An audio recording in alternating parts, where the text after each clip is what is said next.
It's just inspiring and amazing, folks. There's something going on here. There's a revolution here in health. I mean, who knew? 2026, bacon is a health food. I love it. Bacon and fat, and we were all raised in the generations that said, oh, you got to cut the fat and cut your calories and, stay lean and eat lean and eat more plant-based or become a vegan and all these kinds of things. And it's all wrong. It's all been wrong. And the proof is in the pudding.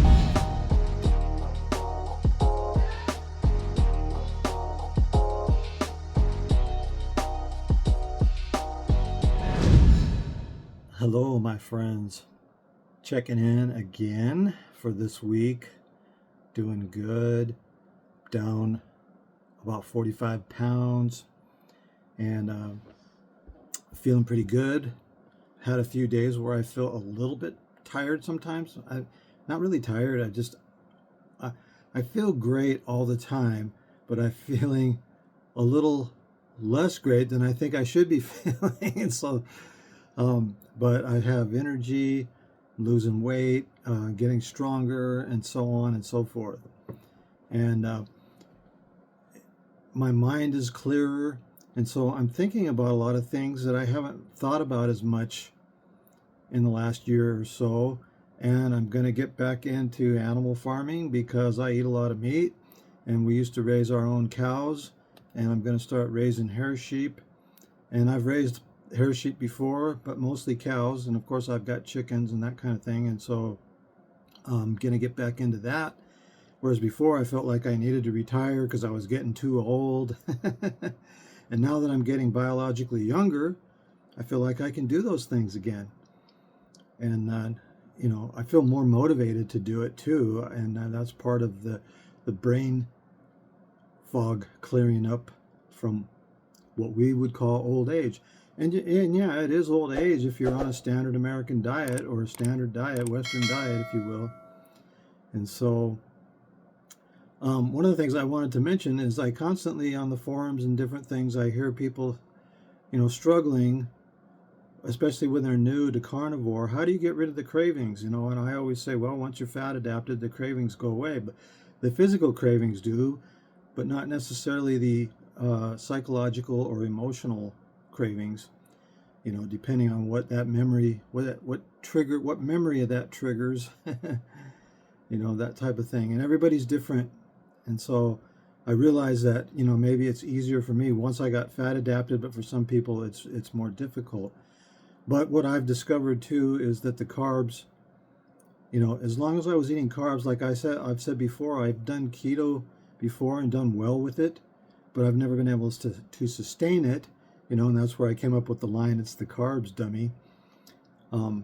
They keep all those neurons lit up in the brain and wanting more. And the same thing with sugar. It's the sugar, dummy.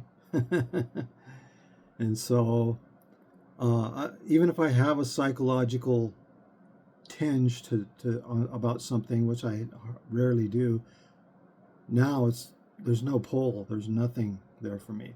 Now that might be, I guess, different for other people who have more of a stronger or an emotional attachment. It may bring up some memories that bring up some emotions, and so that there's a stronger pull there, I suppose. What that means is it's the carbs and the sugar, they still own you. And they're going to keep lighting up.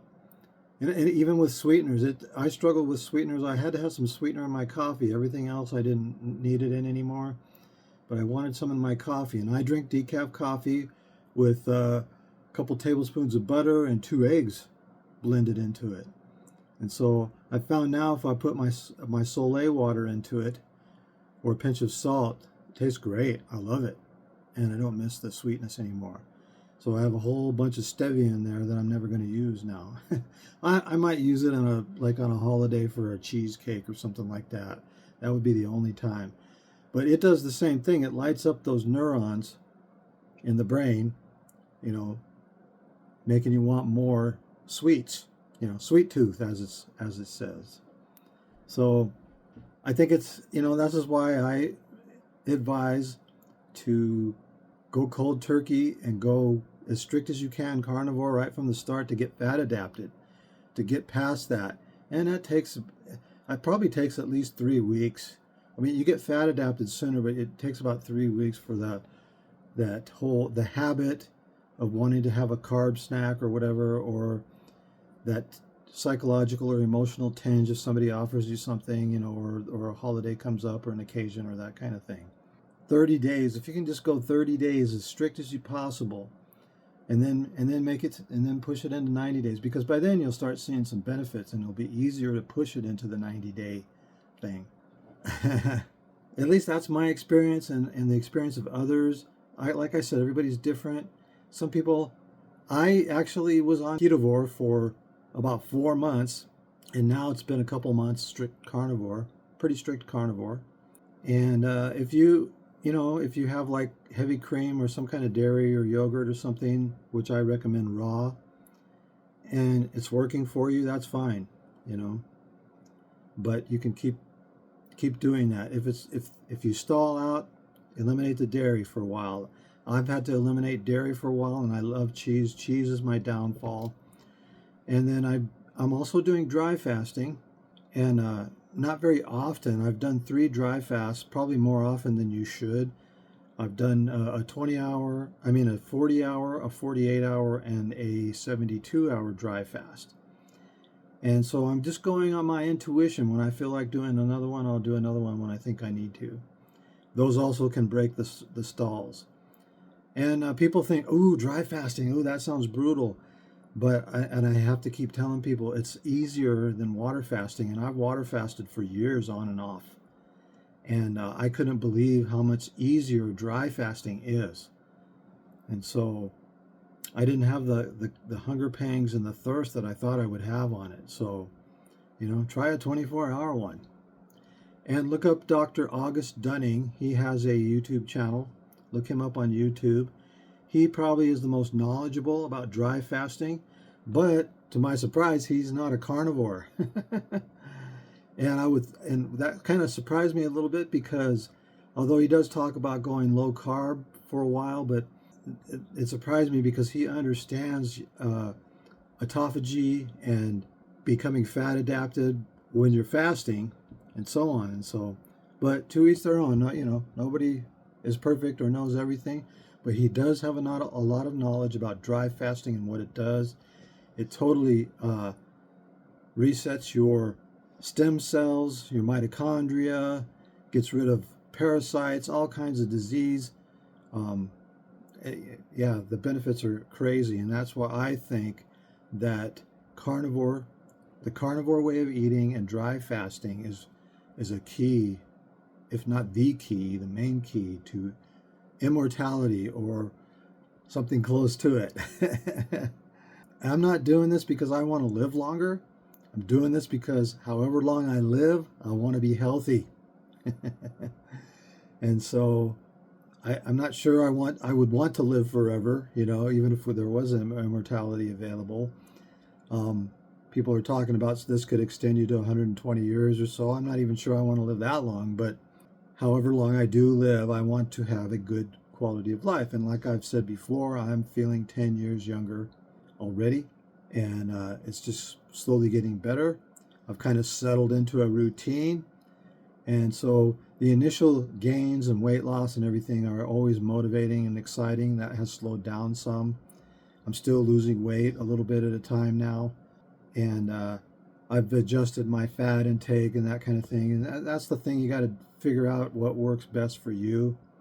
And so you'll see that. And the other thing is the inspiring videos on YouTube and in the forums and the comments of people, thousands of people telling the same and similar stories about healing, getting their life back, getting rid of all their medications, getting rid of this disease and that disease, and so on. It's just inspiring and amazing, folks. There's something going on here. There's a revolution here in health. I mean, who knew? 2026, bacon is a health food. I love it. Bacon and fat, and we were all raised in the generations that said, oh, you got to cut the fat and cut your calories, and, stay lean and and eat more plant-based or become a vegan and all these kinds of things. And it's all wrong. It's all been wrong. And the proof is in the pudding. You don't have to take my word for it. Go out there on YouTube and look up the doctors.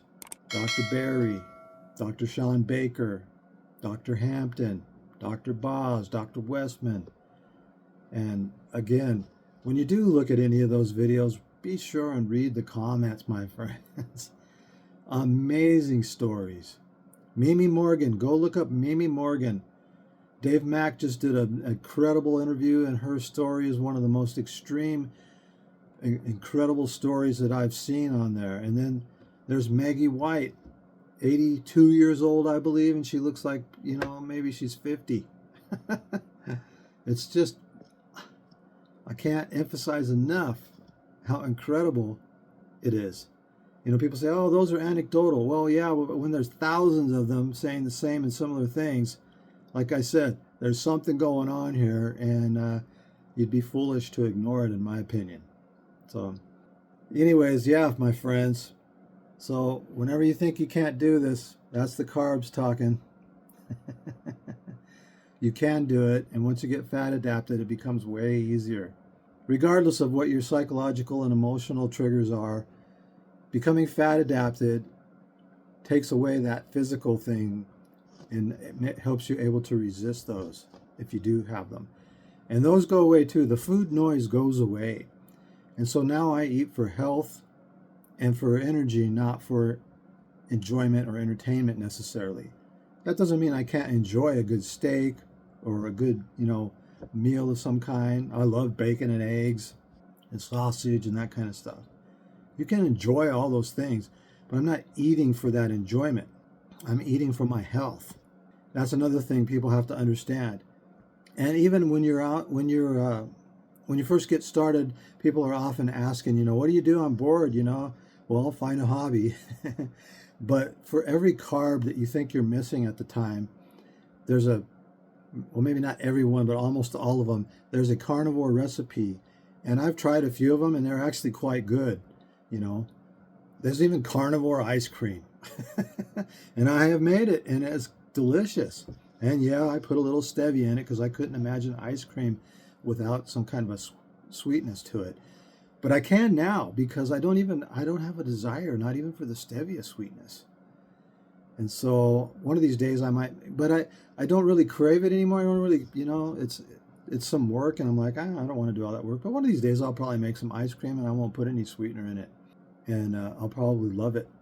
So just like my coffee now, I had a really hard time and struggled with my coffee without sweetener in it. And then I put a little bit of pinch of salt in it, and wow, it's amazing. It brings out the nuttiness or almost a little bit of chocolate flavor. And that might be my brain just auto-completing, but I don't crave any sweetness anymore. Yeah, it's crazy, my friends. So if you're thinking about this, do it. All right, my friends. Peace out.